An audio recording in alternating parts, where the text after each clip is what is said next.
Obrigada. Olá, Carolina, bom dia. Olá, Renata, tudo Já bem? estamos todos aqui a ingressar. Bem-vinda a mais um workshop. Obrigada. E vamos só esperar mais 2 ou 3 minutos e depois arrancamos, para não atrasar muito. Está bem, Carolina? Bem, enquanto isso, eu vou fazendo Obrigada. conversa Ok, sobre a Mudatuga, ok, se me força. permitirem. Então, a Mudatuga começou como uma startup de educação ambiental. A gente fez muitos projetos e muitos programas, como eu estava a dizer, esse é o segundo ano que eu tenho a honra de receber o convite das ecoescolas. Eu acho uma coisa fantástica poder falar com vocês sobre compostagem. E depois de uma grande ação que nós ajudamos a construir no ano passado, não sei se ouviram falar, mas que se chamava Escola Compostar. A gente teve mais de 1.000 alunos de compostagem no verão passado. Agora a gente fez 40 workshops em 5 semanas no verão. Foi muito fixe, eu me diverti imenso. E tivemos famílias, professores, muitas escolas começaram a procurar compostores comigo e tal, então foi muito legal. E agora, de momento, a Mudatuga está a crescer como empresa e a Carla Martins conheceu a Escola Compostar, que bom. Foi muito fixe mesmo. E aí agora a gente está com um novo ramo, né, na Mudatuga, um novo projeto, que é o lançamento do nosso próprio compostor, porque nenhum dos compostores que a gente oferecia para os nossos clientes a gente considerava que era de fato sustentável. Então a gente está nesse processo criativo, levantando financiamentos e tudo mais, está uma loucura, mas a gente sente que vamos conseguir trabalhar com um produto que ambientalmente faz mais sentido para nós do que os produtos que já existem por aí.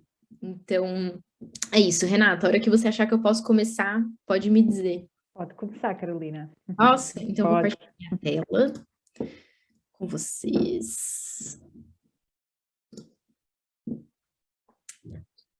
Se alguém tiver qualquer questão enquanto eu estiver a falar, por favor, podem me interromper. Provavelmente eu não vou conseguir fazer grande gestão do chat, entretanto, mas pronto. Trouxe aqui, então, uma sessão muito rápida sobre compostagem com minhocas, porque eu quero que a gente tenha algum tempo de conversar, porque, como eu imagino, muitos de vocês são professores e professoras e têm muito interesse de, como eu, usar as minhocas como um organismo modelo para ensinar várias coisas, né? Obviamente, o meu foco na Mudatuga é ensinar a compostagem doméstica, mas como bióloga e ex-professora de biologia, eu enxergo muitas coisas que a gente pode ensinar aos alunos e às alunas usando as minhocas, tá? Então, eu quero deixar um tempinho para a gente conversar no fim. Bora. Nessa sessão, então, eu vou falar um bocadinho sobre o que é a vermicompostagem, quais são vantagens e desvantagens desse método, em termos de vocês conseguirem também, quem sabe, serem convencidos a fazer compostagem em casa. A gente vai falar um bocadinho sobre essa minhoca, a californiana, tão famosa, e outras questões muito importantes para quem quiser, por exemplo, instalar um vermicompostor num espaço escolar, tá? Algumas escolas já conversaram comigo, eu já apoiei esse processo, e é muito interessante, os alunos podem se divertir também imenso, e os professores ainda mais. Como é que ocorre esse processo, como é que nós fazemos a manutenção, e como que a gente constrói um compostor em casa ou na escola, né? Com materiais baratinhos e reciclados. Então, vamos lá.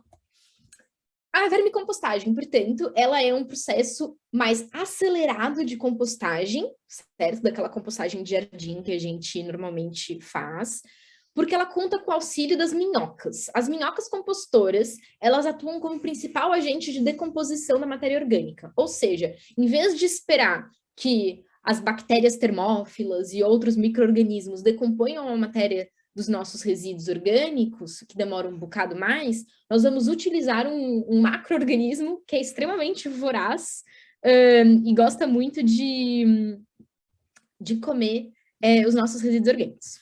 Bom, grande parte dos nossos resíduos podem ir para vermicompostagem. Eu vou explicar para vocês certinho o que é que pode e o que é que não pode, tá? Não precisam se preocupar muito nesse momento, só queria passar esse panorama geral.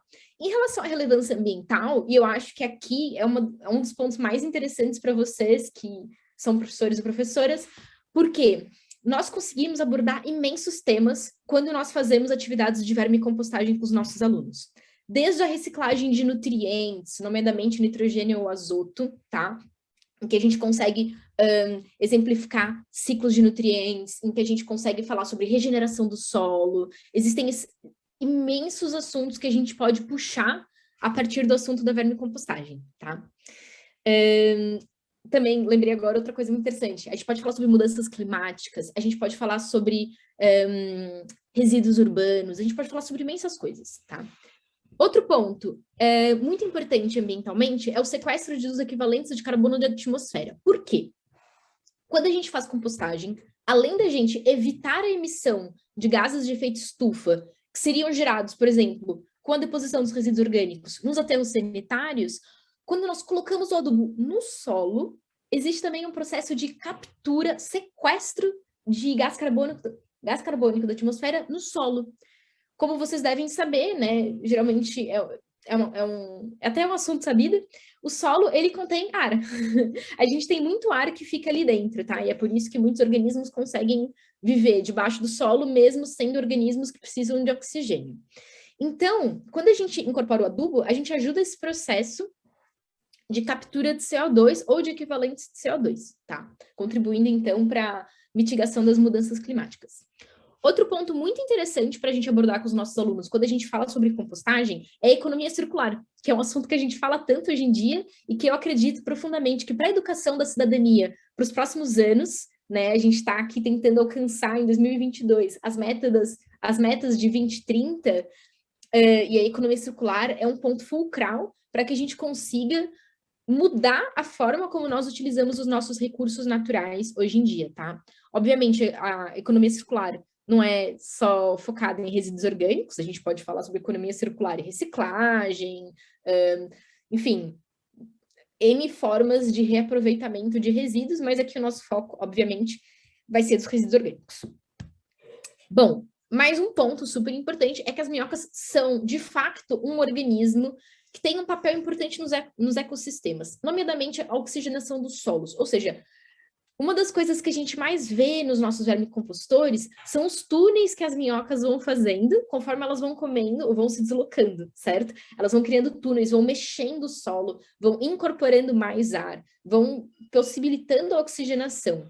Então, a relevância ambiental da vermicompostagem é muito grande e a gente pode explorar diversos assuntos a partir dela nas salas de aula.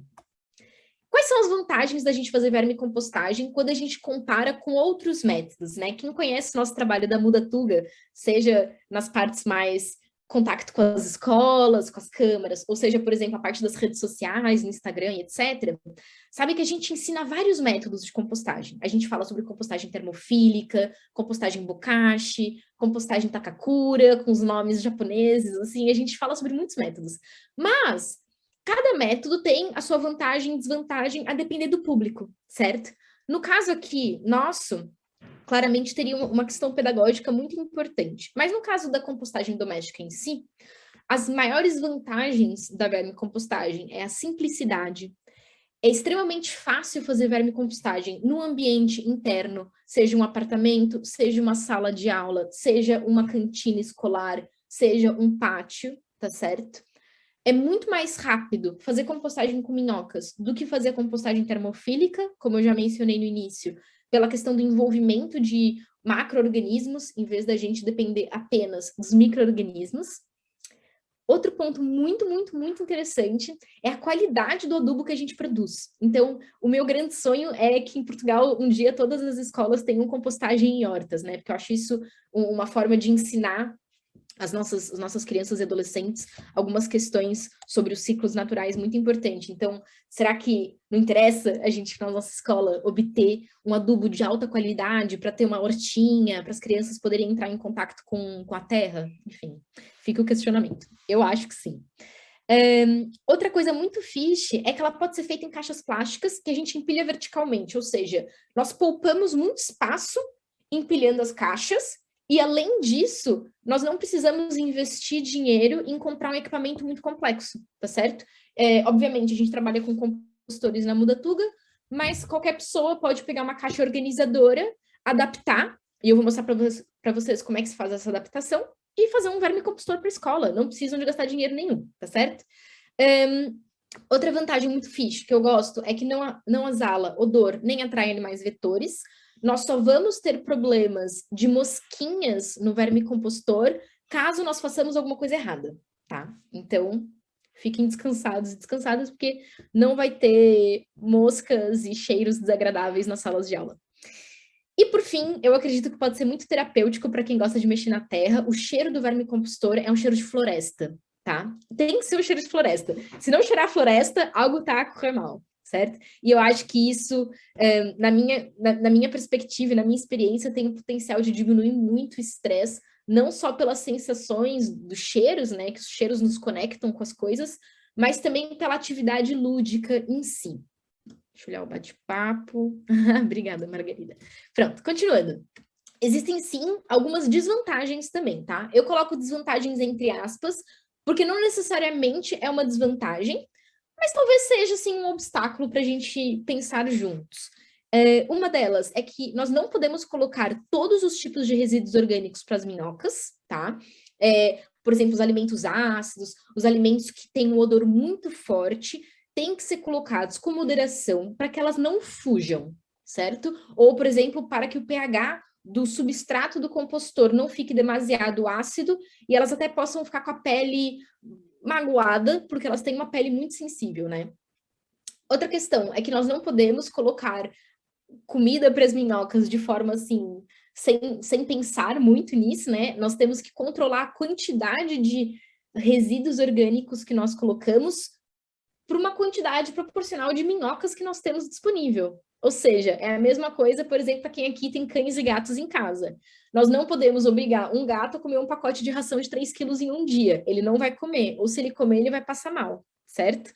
E se a gente colocar ali muita ração no pote dele, a ração vai começar a ficar um pouco estragada, vai ficar mole, vai perder um pouco a graça. Com as minhocas é a mesma coisa. Nós sempre temos que regular a alimentação de acordo com a quantidade de minhocas que nós temos, tá? É a mesma coisa que ter um pet ou ter um aquário com peixes, tá? É um pouquinho parecida essa lógica. Não são robôs, não é um equipamento eletrônico, é um ecossistema que vive ali dentro do compostor, certo?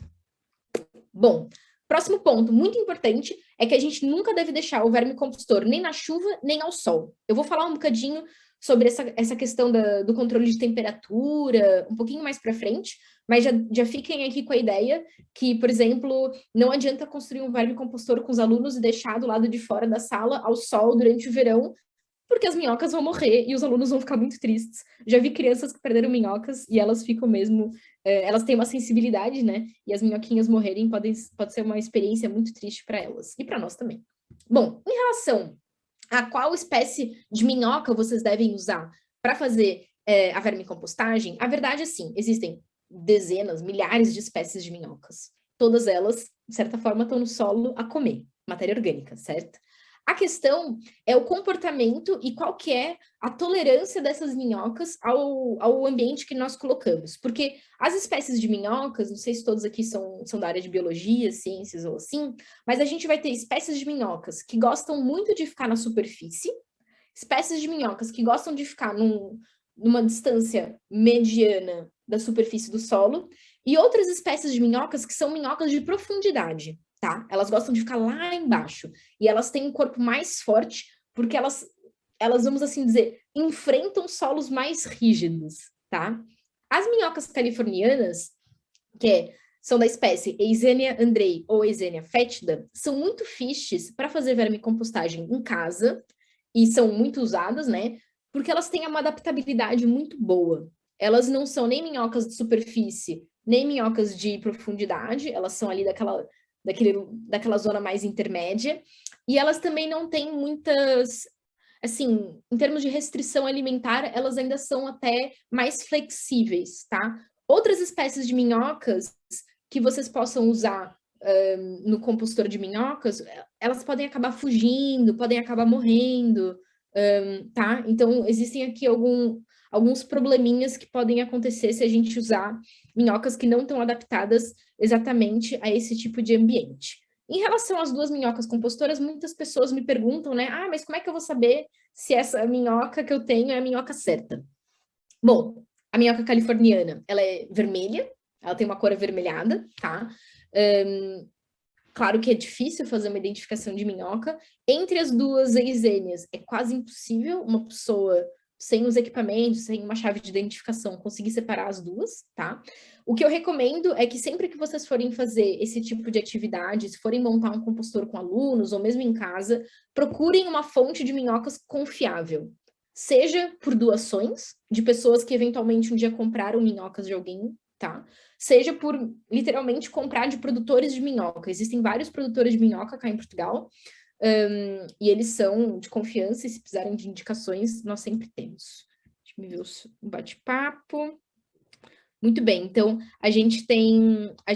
nós da Modatuga também criamos as nossas minhocas, e nós trabalhamos com um fornecedor francês que é certificado a espécie. A gente só trabalha com a Eisenia Andrei, tá? Nós não trabalhamos com a Eisenia fétida. Bom, outras características das minhocas que são muito importantes.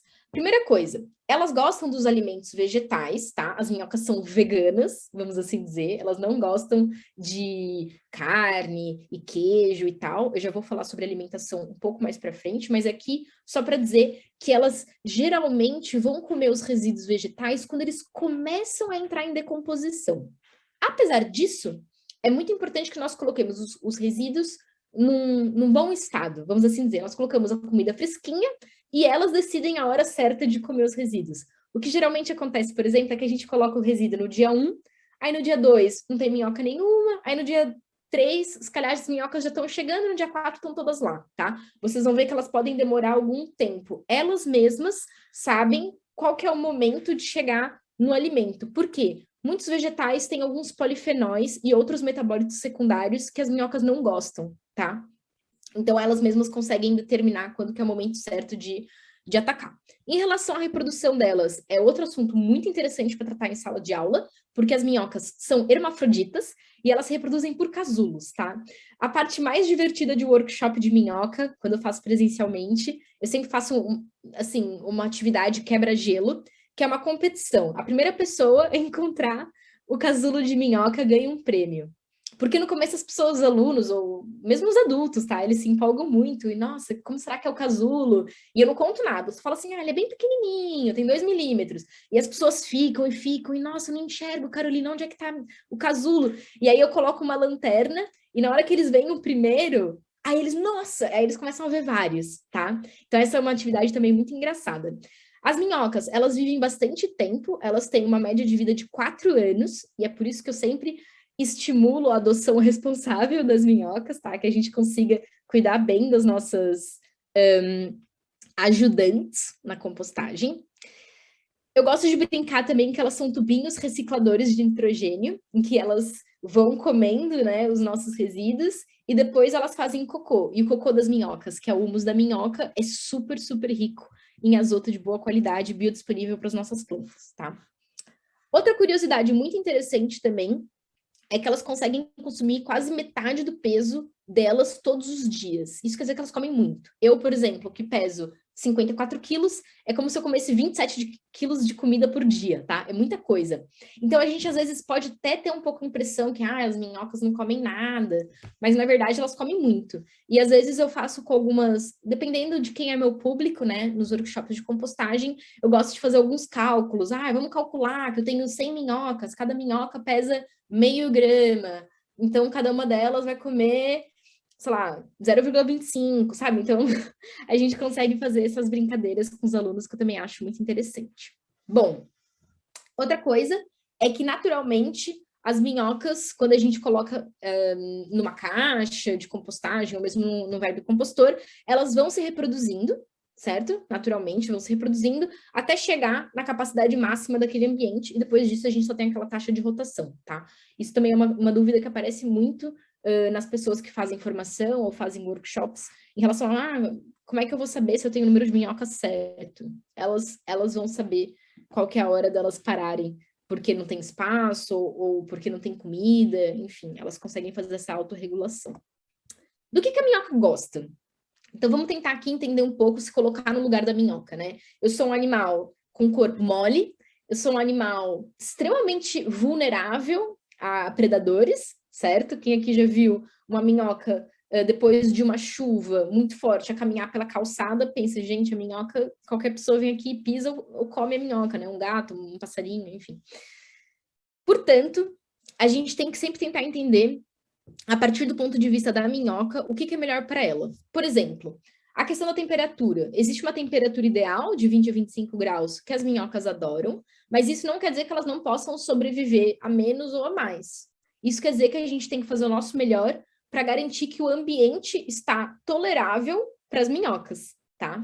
Elas têm um corpo, como eu falei, muito frágil, elas perdem água e ressecam muito facilmente e elas podem morrer ressecadas se a gente não cuidar da questão da temperatura e da umidade, certo? Em relação à umidade, portanto, é entre 80% e 85%. Para vocês saberem se um compostor de minhocas está com uma boa umidade, vocês pegam o substrato, o humus, e apertam. E tem que sair uma gotinha de água, pelo menos, tá? Tem que literalmente pingar a água do substrato. Como é que eu sei se o meu substrato estiver muito úmido? Aí é porque o substrato começa a cheirar mal. Daí já entra no outro assunto. Se ele estiver muito úmido, ele vai ficar muito compactado.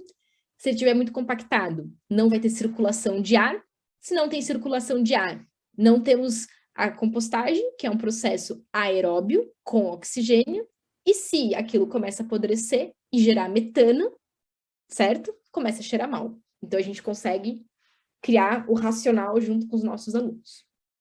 Em relação à luminosidade, elas têm muitos fotorreceptores no corpinho delas, então elas conseguem detectar a luz e também fugir da luz, tá? Luz, para uma minhoca, é sinônimo de exposição a predadores, certo? Então vocês não vão ver muitas minhocas, por exemplo, caminhando na tampa de um compostor que é transparente. Elas vão evitar isso. Deixa eu só ver se tem aqui alguma pergunta, porque já dá para eu... eu acho que não é uma pergunta. Pronto. Então, assim, aqui são os 3 estágios das minhocas, vamos assim dizer, a vida delas, que a gente vai enxergar nos nossos compostores. Como eu falei, esses casulos, eles têm mais ou menos 2 milímetros, 3 milímetros de comprimento, eles são bem pequenininhos, e quando eles são recentes, quando eles acabaram de ser colocados, vamos assim dizer, eles têm essa cor um pouquinho mais ocre, castanho claro, vamos assim dizer. E conforme eles vão ficando maduros e chegando mais próximo do momento dele se romper e nascer o juvenil, ele vai ficando com uma cor castanho mais escuro, quase dessa cor aqui, tá? Os juvenis nascem com uma cor mais ou menos transparente e vão ficando vermelhinhos ao longo do tempo, e as minhocas adultas têm essa coloração mais ou menos vermelha, tá? Tem muitos assuntos muito engraçados para a gente tratar aqui, de pigmentos e tudo mais, mas eu não sei também o que pode interessar vocês. Eu vi que tem uma pergunta aqui que é: o que fazer as minhocas em excesso?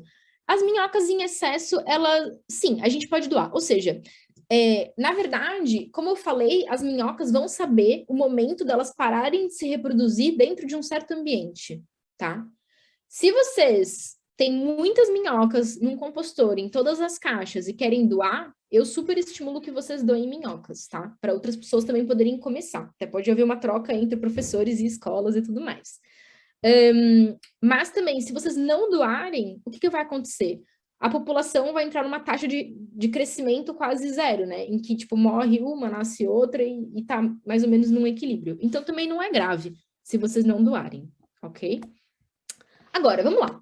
Como é que a gente vai usar o vermicompostor? Primeiro passo, eu queria sempre que vocês tivessem em mente que quando vocês guardam os resíduos orgânicos antes de colocar no compostor, vocês o façam sempre, sempre, sempre em potes, tupperwares, sacos, não importa, fechados, tá? Por quê? Se nós deixamos assim, em cima da pia da cozinha, ou mesmo no balcão da sala de aula, ou no balcão da cantina, e deixamos isso aberto, muitas mosquinhas de fruta vão colocar os ovos delas aqui, tá? E depois, isso daqui com ovos vai para o compostor, e nosso compostor fica cheio de moscas, e as crianças ficam traumatizadas, e nós também. Não é necessário, tá? Sempre guardem. Se tiver calor, o pote vai para dentro do frigorífico. Se tiver frio, tudo bem, ele pode ficar na bancada da sala de aula, enfim, não importa muito.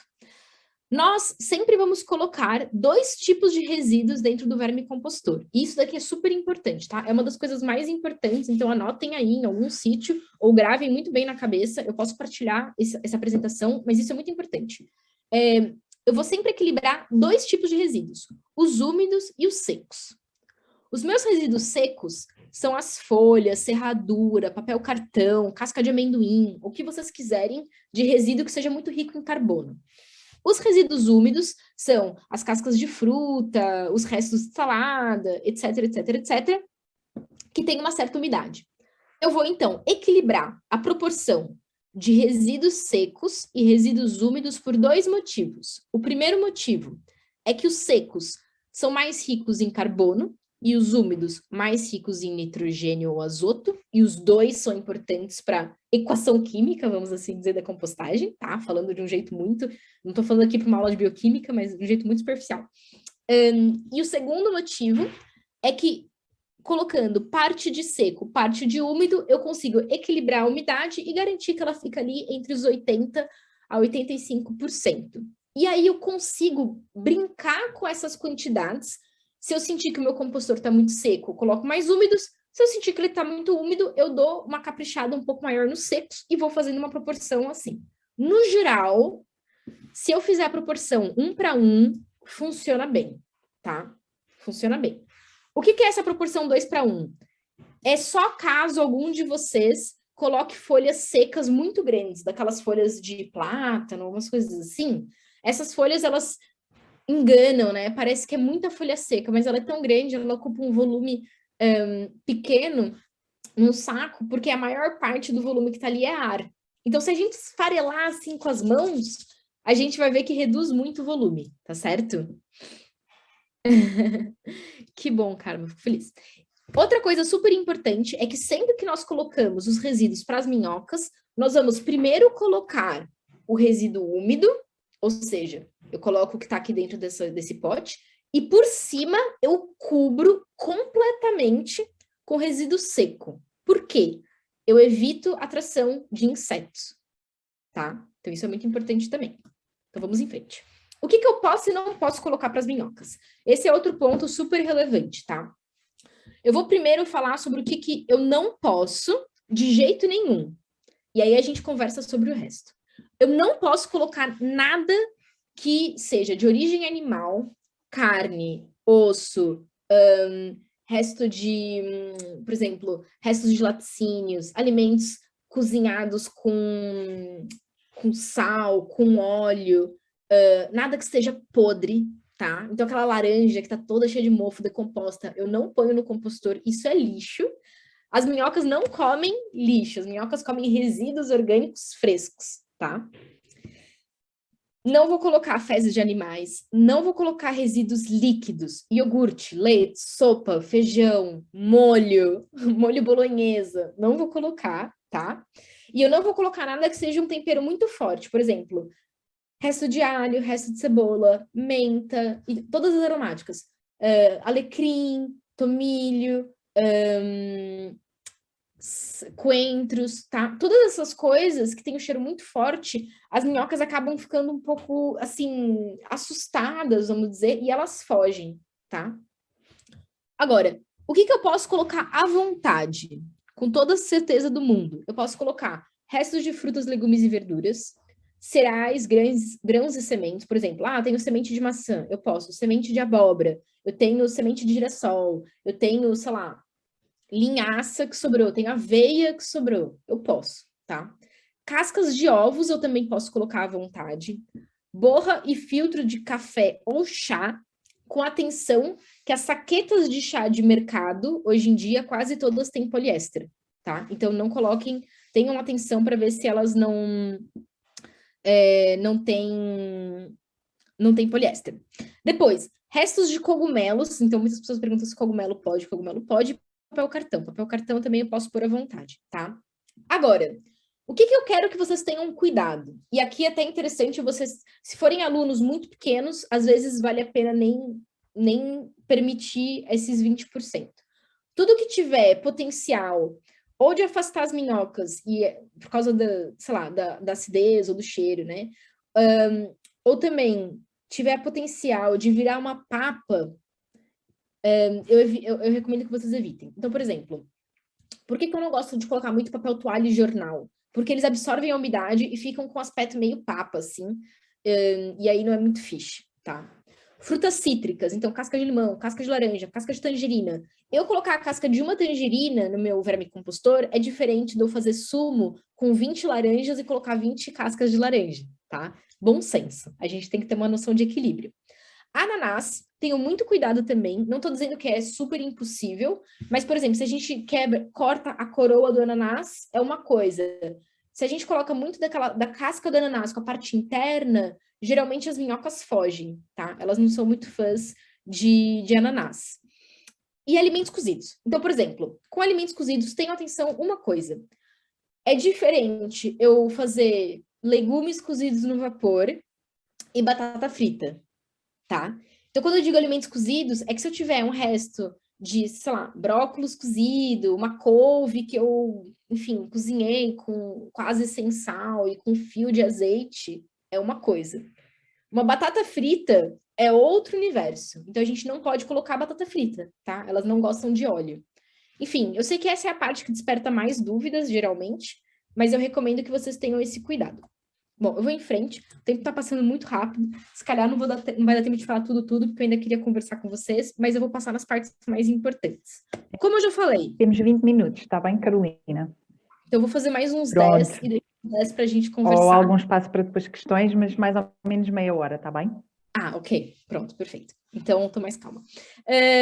Então, assim, como eu já comentei, nós fazemos equilíbrio de umidade com matéria seca e matéria úmida, tá?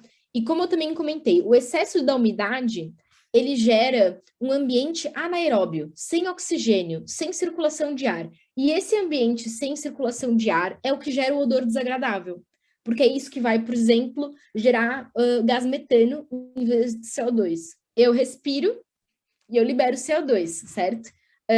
Quando a compostagem está acontecendo de um jeito controlado e saudável, sempre vai ter um pouquinho de CO2 que sai também. Agora, é diferente de uma compostagem mal feita e super anaeróbia, em que acontece um apodrecimento que gera gás metano, tá? Então, vamos ter muito cuidado com essas coisas. Porém, se nós não tivermos umidade suficiente, as minhocas não respiram. Porque as minhocas gostam de um ambiente muito, muito úmido, tá? E elas precisam disso até para facilitar as trocas gasosas delas, que são pela pele. Então, como eu falei, na hora que a gente aperta o nosso composto, como nessa foto aqui à direita, na hora que eu apertar isso aqui, eu tenho que garantir que cai uma gotinha de água que seja, só para saber que o meu composto está úmido. Se eu pego na mão e sinto que ele está seco, eu não vou regar o meu compostor, tá? Eu não posso afogar as minhocas, mas eu vou tentar, por exemplo, colocar alimentos que têm um maior teor de umidade, como exemplo, casca de melancia, casca de melão, até, assim, restos de alface, tá? Isso ajuda a aumentar a umidade dentro do meu compostor. Pronto. Continuando. Tem aqui um exemplo perfeito de um dia que estava 40 graus em Coimbra e tantas minhocas quanto meu gato estavam com muito calor. Então, eu liguei uma ventoinha, tá? Quando tá muito, muito, muito quente, principalmente no verão, quando são férias escolares, levem as minhocas para casa. Eu recomendo mesmo, tá? Se a gente deixá-las ali ao pé de uma janela, na escola, com a janela aberta, todo mundo de férias, é possível que elas morram queimadas e no final do verão a gente tenha o que eu gosto de falar para quando eu faço workshop com crianças, o que eu chamo de minhococídio. É tipo um genocídio das minhocas. Então, assim, tenham muito cuidado com isso, tá? Para não cometerem minhococídios. Na minha casa, por exemplo, um esforço que eu faço, e é o que eu ensino todo mundo que passa pela Mundatuga de alguma forma, é colocar as minhocas no cômodo mais fresco da casa, proteger do sol. No verão, eu muitas vezes encho garrafinhas ou aquelas cuvetes azuis, congelo durante a noite e durante o dia eu vou colocando dentro do compostor, deixo descongelar, lavo e volto para o congelador, para fazer literalmente como se fosse um gelado para as minhocas, tá? E eu uso ventoinhas. Claro que se, por exemplo, o ambiente não ficar muito quente, não precisam de todo esse cuidado. Eu que moro no quarto andar, tenho o sol direto em mim, eu tenho que tomar mais cuidado porque minha casa fica muito quente, tá? Se a escola for mais bem ventilada e tal, pode ser que não. Durante o inverno, colocar sempre as minhocas num cômodo que esteja confortável para mim. Se eu tô a tremer de frio, tá frio para as minhocas. Se eu tô bem com um casaco, elas também estão bem dentro do substrato delas. É sempre tentar se colocar no lugar do bichinho, né? Também ter uma atenção muito grande ao facto que durante o inverno as minhocas ficam mais lentas. E por ficarem mais lentas, pode ser que elas não consigam dar conta de tantos alimentos quanto a gente gostava de colocar para elas. Então, pode ser que no inverno elas comam menos do que durante o verão, tá certo? Continuando. Agora vamos lá. Muita teoria, já expliquei um monte de coisa, vocês já sabem muito sobre as minhocas. Como é que na prática nós vamos, então, fazer essa gestão, né? Colocar comida, organizar a caixa e mostrar para as crianças, alunos, adolescentes e adultos também, como é que a gente faz a vermicompostagem. Primeira coisa, eu vou sempre separar aqui um potinho com os meus resíduos, com uma tampa, e eu vou deixar eles mais ou menos cortados em pedaços pequenos, tá? Antes de colocar no compostor. Como eu falei, dentro de um pote é melhor ainda, porque a gente não quer que os nossos alimentos apodreçam, nós não damos comida apodrecida para os cães e os gatos, eu espero, também não vamos fazer isso com as minhocas. Depois, eu vou colocar, então, por exemplo, nesse exemplo, tem aqui muitos restos de fruta e cobertura de matéria seca, tá? Então, eu vou cobrir isso tudo aqui com matéria seca, exatamente como eu fiz desse lado, certo? O que vai acontecer? Vocês vão notar que todas as imagens de compostor que eu vou mostrar para vocês tem no mínimo 2 caixas, tá? E eu já vou explicar o porquê. Eu vou sempre encher a caixa de cima primeiro, totalmente, fazendo camadas. Uma camada de úmidos, uma camada de secos, outra camada de úmidos, outra camada de secos, até o topo. Quando chega no topo, eu vou inverter as caixas, porque elas são móveis, tá? E aí eu vou passar a caixa cheia, eu vou passar a caixa cheia para baixo. Ou seja, agora a caixa que eu enchi primeiro está aqui, e agora eu tenho uma nova caixa com algumas minhoquinhas para fazer, para repetir esse processo. Nessa imagem, vocês vão ver que esse compostor tem 3 caixas, tá? O tamanho do compostor, o número de caixas, etc., depende sempre da quantidade de resíduos. Se a gente está fazendo isso numa escola a título de ensino, eu até acredito que a gente não precisa ter tantas caixas, tá? 2 caixas para alternar entre elas. Depois que a caixa está totalmente cheia, geralmente é algo entre 30 a 60 dias para que as minhocas comam tudo. E é muito importante a gente deixar elas comerem tudo de uma caixa. Enquanto elas estão comendo uma caixa, nós usamos outra caixa, tá? Já vou explicar também como é que a gente começa as caixas. Continuando. Quando tiver terminado de encher essa caixa número 2, a minha caixa de número 1 vai estar cheia de cocô de minhoca, que é o nosso humus, certo? Que é por isso que está com essa cor castanho mais escuro. Vai ficar com uma aparência parecida com essa. E vocês vão ver que o volume reduziu imenso, tá? Então, se ela começou cheia até aqui, pode ser que ela termine quase lá embaixo, certo? Por quê? A gente vai ter uma redução do volume, tem muitos dos ácidos que saem da compostagem são voláteis, então muita coisa vai evaporar, vamos assim dizer, né? Bom, então, resumindo o que eu mostrei para vocês, nós começamos com no mínimo 2 caixas com minhocas, nós enchemos a caixa de cima, enquanto a caixa de baixo tá parada, certo? Tudo bem. Depois que eu terminei de encher totalmente a caixa de cima, eu vou trocar, eu vou inverter a posição das caixas, deixá-la aqui embaixo descansando, deixa as minhocas de férias, quietinhas, 30 a 60 dias. Enquanto isso, eu vou encher a caixa de cima. A ideia é, o volume da caixa tem que ser o adequado para que você saiba que vai demorar mais ou menos 1 mês para encher. Então, vamos supor, uma pessoa que produz muitas cascas em casa vai precisar de uma caixa maior para demorar 1 mês para encher. Uma pessoa que quer só fazer alguns experimentos numa escola pode ter uma caixa mais pequena e ir enchendo a caixa e quando tiver cheia, pronto, parou, acabou o experimento, agora a gente deixa as minhocas comerem, tá? Claro que dar um workshop para educadores é diferente de dar um workshop só para uma família que quer fazer isso em casa. Então, tem algumas questões que talvez sejam um pouco diferentes aqui. Em relação a como fazer um minhocário em casa, a gente vai ver que nós precisamos Aqui tem uma versão bem simplificada de um vermicompostor, tá? E esse vermicompostor, então, eu preciso do quê? Pelo menos 2 caixas para colocar as minhocas e uma terceira que serve como base coletora de líquido. Então, se vocês voltarem para essa foto, vocês vão ver sempre que tem uma basezinha, mesmo que seja pequenina, com uma torneira. E, por exemplo, nesse aqui também, tem uma basezinha com uma torneira. O que é essa parte? Essa parte é para onde vai escorrer todo o líquido excessivo da compostagem com minhocas, tá? É como se fosse o xixi da minhoca vem para cá. E esse adubo que sai daqui é um biofertilizante líquido muito, muito, muito potente, tá certo? É uma das melhores coisas que vocês podem usar no jardim de vocês, nos vasos, na escola, enfim, onde quiserem. Bom, agora, para a gente finalizar essa parte teórica, como é que a gente começa um minhocário do zero, né? Porque aqui eu mostrei para vocês alguns exemplos já funcionando. Se vocês tiverem um punhadinho com 250 minhocas, vocês já conseguem começar a ensinar. Vocês podem comprar, mas não precisam necessariamente comprar, podem encontrar doações de minhocas, tá?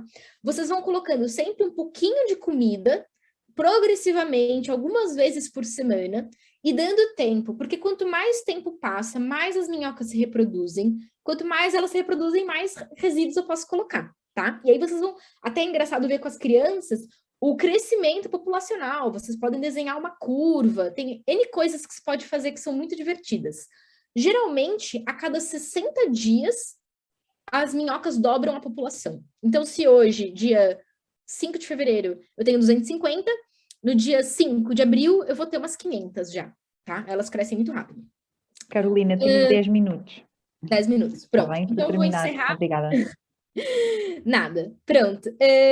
Só uma outra coisa que, se vocês começarem do zero um compostor, sempre deixem o bolinho inicial de minhocas num canto, não espalhem na caixa inteira, porque assim elas não ressecam, tá? Assim eu consigo deixá-las aqui quietinhas, e aí eu vou progressivamente fazendo as camadas de resíduo de forma lateral.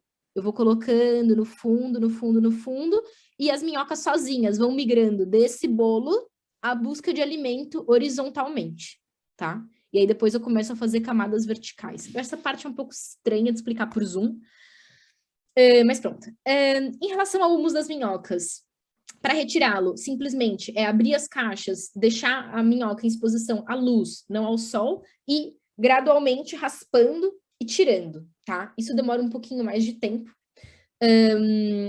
E tenham sempre cuidado para não tirarem as minhocas, tá? Tentem tirar só o adubo. E vão fazendo com calma mesmo e voltando as minhocas para a caixa para vocês não desperdiçarem minhocas. Muitas vezes, quando elas vão para o vaso ou para o jardim, elas acabam morrendo no sol depois, tá?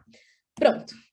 Algumas imagens de vermicompostores que vocês podem se inspirar para fazer em casa. Isso daqui, por exemplo, são com caixas organizadoras industriais. Esse daqui é o nosso ecopedagógico.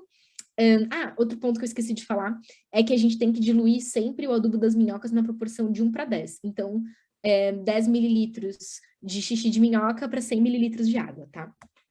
E os erros mais comuns é basicamente tudo que eu falei aqui. Cuidado para não colocar alimento demais, sol direto, muito frio, não tem matéria seca, coloquei muito ananás, ou coloquei o resíduo cheio de ovo de mosca, tá certo?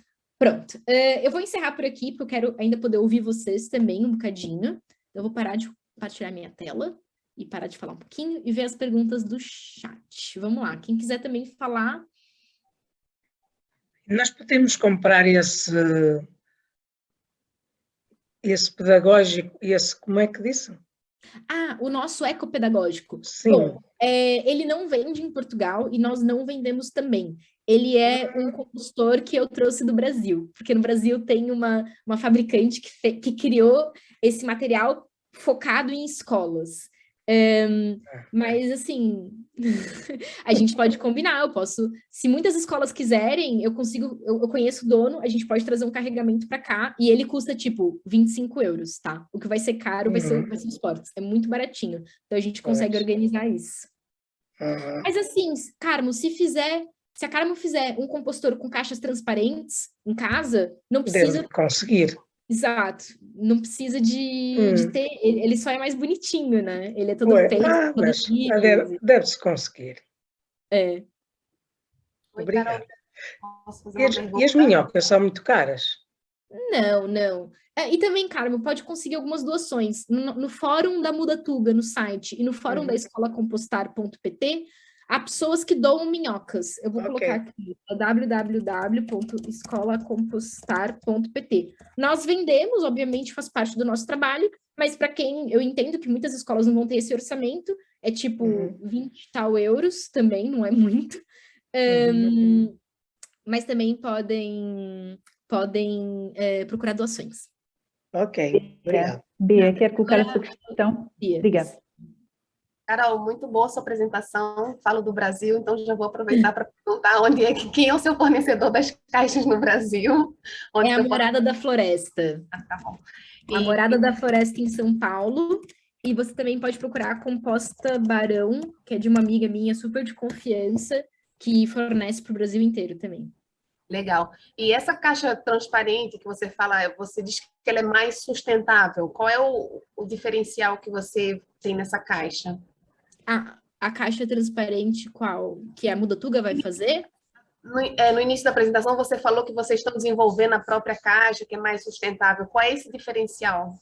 A gente está trabalhando em criar uma cadeia de valor em que as nossas caixas vão ser parcialmente feitas com cortiça, mas nós não vamos fazer caixas para minhocas. A Mudatuga, cá em Portugal, vai fazer caixas para compostagem bocashi, que é um outro tipo. Mas as nossas caixas vão ser feitas com cortiça e o nosso farelo bocashi vai ser feito com resíduos de bolota das florestas portuguesas. Então, a gente está trabalhando com circuitos curtos, produtores locais, geração de valor para as florestas autóctones.